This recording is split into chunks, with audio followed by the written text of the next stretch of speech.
Esperança tinha 68 anos quando descobriu que seu mundo, construído durante 45 anos de casamento, balançava como um castelo de cartas no meio de uma tempestade.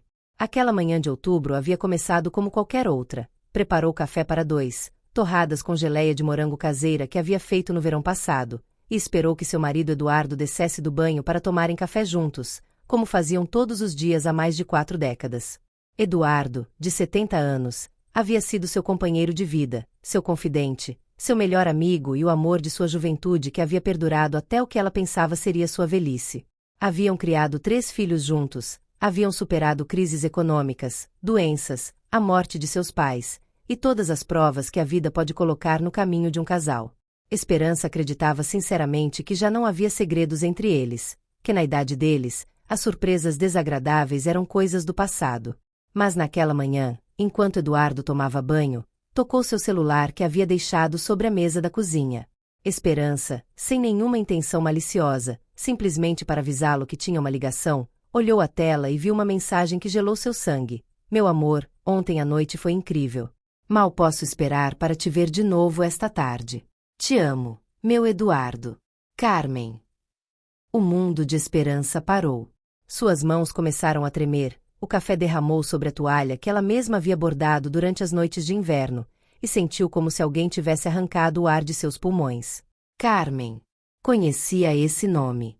Era Carmen Rodrigues, a viúva de 55 anos que havia chegado ao bairro 2 anos atrás e que sempre havia sido muito gentil com Eduardo, sempre encontrando desculpas para pedir pequenos favores, para convidá-los para jantar, para aparecer no momento certo quando Eduardo estava trabalhando no jardim. As próximas horas foram as mais longas da vida de Esperança. Eduardo desceu para o café como sempre, deu-lhe seu beijo de bom dia na testa como havia feito durante décadas, falou sobre seus planos de consertar a cerca do quintal, comentou sobre as notícias do jornal. Agiu com tanta normalidade que Esperança quase chegou a pensar que havia alucinado a mensagem. Quase. Mas quando Eduardo saiu para comprar materiais para a cerca, Esperança sabia exatamente onde ele estava indo. Sentou-se em sua cadeira favorita da sala, a cadeira de balanço que Eduardo lhe havia dado de presente quando nasceu seu primeiro filho, e chorou como não chorava desde que era criança. Não eram lágrimas apenas de tristeza, eram lágrimas de decepção, de traição, de incredulidade, mas acima de tudo, de medo. Medo de que seu casamento fosse uma mentira, medo de ficar sozinha aos 68 anos, medo de que tudo o que havia construído durante sua vida adulta desmoronasse. Durante os próximos dias, Esperança se tornou uma detetive de sua própria vida. Começou a lembrar sinais que havia ignorado, as saídas mais frequentes de Eduardo para ajudar os vizinhos, os novos cuidados com sua aparência pessoal, o perfume diferente que às vezes trazia na roupa, as ligações telefônicas que terminava abruptamente quando ela entrava no cômodo. Tudo começou a fazer sentido, e cada peça do quebra-cabeça que se encaixava era como uma punhalada em seu coração. Esperança sabia que tinha várias opções.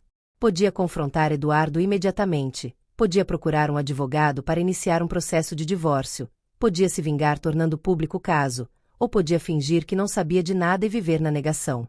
Mas depois de 3 dias sem dormir, mal comendo, chorando em silêncio enquanto Eduardo agia como se nada estivesse acontecendo, Esperança tomou uma decisão que a surpreendeu até mesmo. Decidiu confrontá-lo, mas não com raiva, e sim com a sabedoria que dão quase 70 anos de vida e a dignidade que havia cultivado durante décadas. Na sexta-feira à noite, depois do jantar, quando Eduardo se acomodou em sua poltrona favorita para assistir ao jornal, Esperança sentou-se à sua frente com uma serenidade que não sentia, mas que conseguiu projetar. Eduardo, disse com voz firme mas sem hostilidade, precisamos conversar sobre Carmen Rodrigues. A mudança no rosto de Eduardo foi instantânea.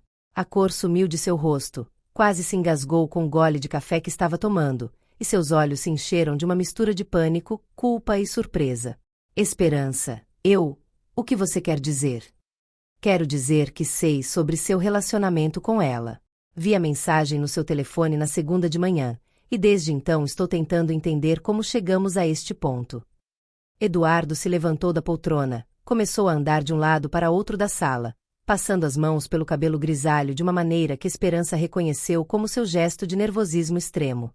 Esperança, isso não era algo que planejei.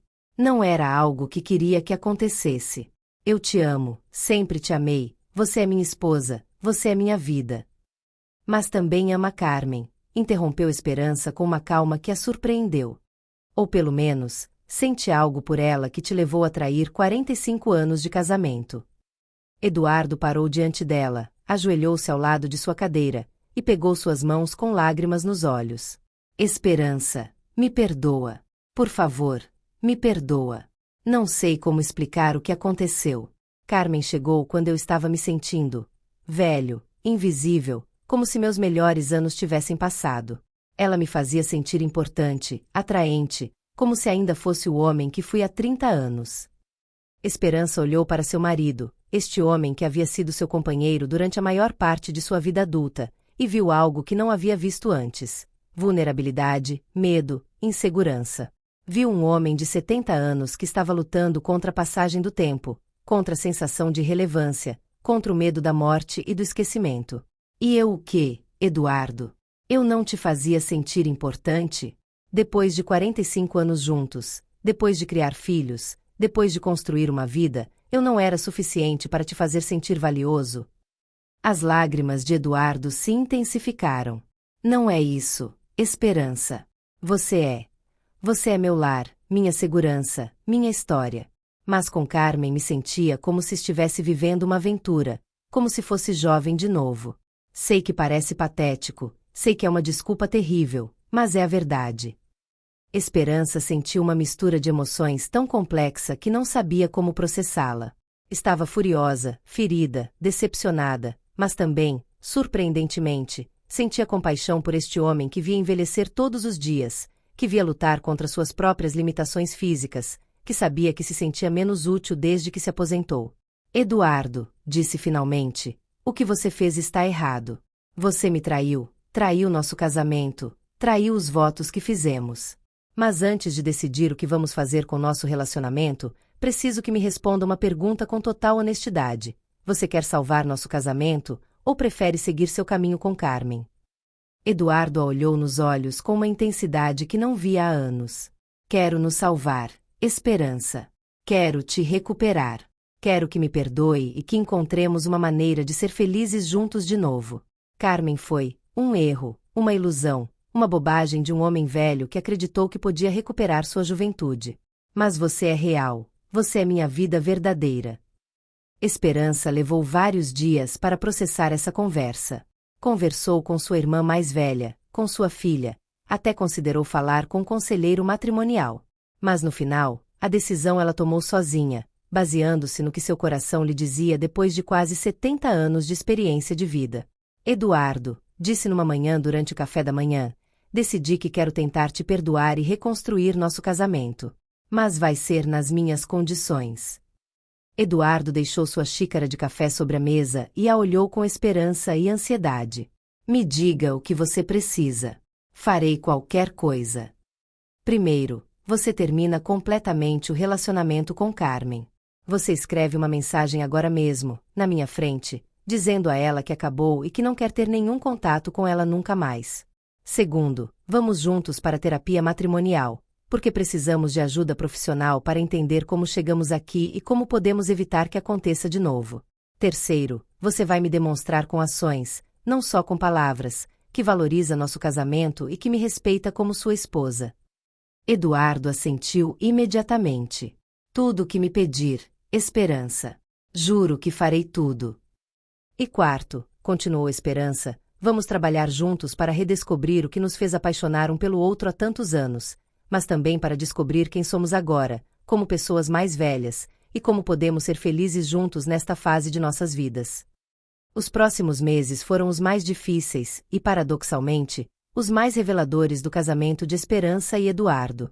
A terapia matrimonial os ajudou a entender que a crise não havia surgido do nada, mas havia sido resultado de anos dando como certo seu relacionamento, de parar de se cortejarem mutuamente, de assumir que o amor permaneceria automaticamente sem trabalho e atenção. O terapeuta ajudou Eduardo a entender que seu medo do envelhecimento e sua necessidade de se sentir atraente eram normais, mas que havia maneiras saudáveis de lidar com essas inseguranças dentro do casamento. E ajudou Esperança a processar sua dor e sua traição, mas também a reconhecer sua própria responsabilidade em ter deixado que a rotina e o conforto substituíssem a paixão e a atenção mútua. O perdão, explicou o terapeuta durante uma sessão, não significa esquecer ou fingir que a traição não aconteceu. Significa escolher conscientemente liberar o ressentimento e trabalhar juntos para criar algo novo e melhor. Esperança descobriu que perdoar Eduardo foi um processo, não um evento único. Alguns dias se sentia generosa e esperançosa, outros dias a raiva e a dor voltavam com força. Mas todos os dias tomava a decisão consciente de continuar tentando, de continuar construindo em vez de destruir. Eduardo, por sua vez, se dedicou completamente a reconquistar sua esposa. Começou a trazer flores todas as sextas-feiras, não as flores caras da floricultura, mas flores silvestres que colhia durante suas caminhadas matinais, lembrando que Esperança sempre havia gostado mais das flores simples e naturais que dos arranjos elaborados.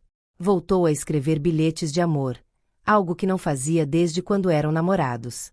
Deixava-os em lugares onde sabia que Esperança os encontraria, no livro que estava lendo, na xícara de café, no espelho do banheiro.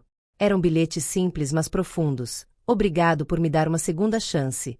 Você é mais bonita aos 68 do que era aos 28. Cada dia com você é um presente que não mereço, mas que valorizo infinitamente.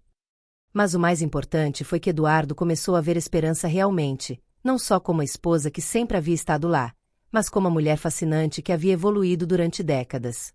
Começou a perguntar sobre seus sonhos, sobre coisas que queria fazer, sobre como se sentia em relação ao envelhecimento, sobre seus medos e esperanças. Esperança, por sua vez, começou a se cuidar de maneiras que havia deixado de lado. Inscreveu-se em aulas de dança, algo que sempre havia querido fazer mas para o qual nunca havia encontrado tempo. Renovou seu guarda-roupa, não para competir com Carmen ou com qualquer outra mulher, mas porque queria se sentir atraente e segura de si mesma. 6 meses depois da descoberta da infidelidade, Esperança e Eduardo estavam sentados na terapia quando o conselheiro lhes fez uma pergunta que o surpreendeu. Se pudessem voltar no tempo e evitar que a aventura de Eduardo acontecesse, fariam isso? Esperança meditou a resposta por vários minutos. É uma pergunta muito difícil, respondeu finalmente. A dor que senti quando descobri a traição foi a pior da minha vida. Mas se for completamente honesta, acho que nosso casamento havia se tornado confortável mas não apaixonado, familiar mas não romântico. A crise nos obrigou a confrontar problemas que havíamos ignorado durante anos. Eduardo assentiu. Nunca justificarei o que fiz, e sempre me arrependerei de ter machucado Esperança. Mas essa experiência terrível me ensinou a valorizar realmente o que tenho. Agora vejo minha esposa como a mulher extraordinária que é, não só como alguém que sempre esteve lá. 1 ano depois da revelação da aventura, Esperança e Eduardo renovaram seus votos matrimoniais numa cerimônia íntima com sua família imediata. Mas não foi uma repetição de seu casamento original, foi algo completamente novo, uma celebração de quem haviam se tornado depois de 46 anos juntos e depois da prova mais difícil de seu casamento. Em seus novos votos, Eduardo prometeu: Esperança, prometo te ver realmente todos os dias, não dar como certo seu amor, e honrar não só a mulher que você era quando nos casamos, mas a mulher sábia, forte e bonita em que se tornou. Esperança prometeu: Eduardo, prometo continuar escolhendo o perdão sobre o ressentimento, o amor sobre o medo, e a construção sobre a destruição. Prometo que nunca deixaremos que o conforto substitua a paixão, ou que a rotina substitua a atenção mútua. Hoje, 3 anos depois da crise que quase destruiu seu casamento, Esperança e Eduardo têm um relacionamento que é, em muitos aspectos, melhor que o que tiveram durante seus primeiros 45 anos juntos. Aprenderam que o amor maduro não é só sobre compatibilidade e conforto, mas sobre a escolha diária de se valorizarem, se respeitarem e se surpreenderem mutuamente. As pessoas pensam que o perdão é algo que você faz uma vez, reflete Esperança durante as palestras que agora dá a casais mais velhos sobre renovação matrimonial. Mas o verdadeiro perdão é algo que você escolhe todos os dias. E o verdadeiro amor não é só um sentimento, é uma decisão consciente de trabalhar pela felicidade da outra pessoa. Eduardo complementa: pensava que aos 70 anos já não podia mudar, que já não podia crescer como pessoa. Mas descobri que nunca é tarde demais para se tornar melhor marido, melhor homem, melhor companheiro de vida. Sua história se tornou fonte de inspiração para muitos casais mais velhos que enfrentam crises similares. Esperança e Eduardo demonstram que é possível reconstruir um casamento depois de uma traição, que é possível redescobrir a paixão depois dos 60, e que o perdão genuíno pode transformar até mesmo as feridas mais profundas em oportunidades para um amor mais profundo e autêntico. O casamento não é uma meta que você alcança no dia do seu casamento, conclui Esperança em suas palestras. É um jardim que deve cultivar todos os dias da sua vida. E às vezes, até mesmo os jardins mais negligenciados podem florescer de novo com cuidado adequado, tempo suficiente e muito, muito amor. Se esta história de perdão, segundas chances e amor maduro tocou seu coração, não esqueça de dar gostei e se inscrever no nosso canal para não perder mais histórias de superação, amor e sabedoria que nos lembram que nunca é tarde demais para curar, crescer e encontrar a verdadeira felicidade.